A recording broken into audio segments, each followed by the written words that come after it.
You ever woken up after a crazy night out and said, what the hell happened?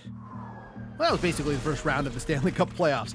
It was wild, it was crazy, and it was unexpected. And if you don't believe me, well, here are 9 crazy things that happened in the first round of the playoffs in 90 seconds. Start the clock. All right, let's start with a big one. On their way to a record-tying 62 wins, the Lightning were the first team to punch their ticket to the playoffs. They were also the first ones out after being swept by the Blue Jackets.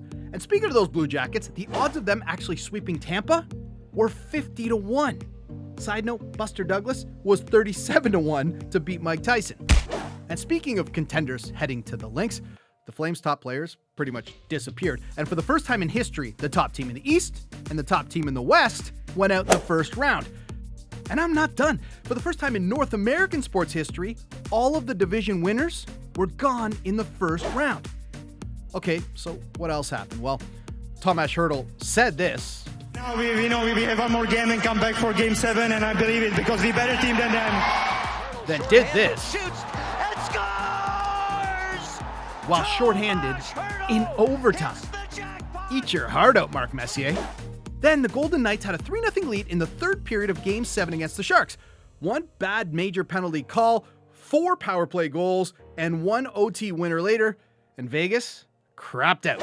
Zdeno Chara played in his 13th Game 7, tying him for first on the all-time list. Mike Babcock's Leafs lost in the first round for the 3rd year in a row. We haven't seen a Leaf coach do that since King Clancy in 1956.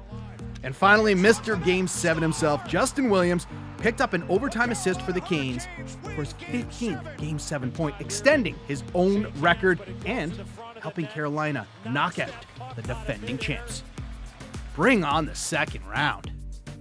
Remember, for more hockey talk, listen to the Hockey Night in Canada podcast with me, Rob Pizzo. You can find it on cbcsports.ca, iTunes, or wherever you find your podcast.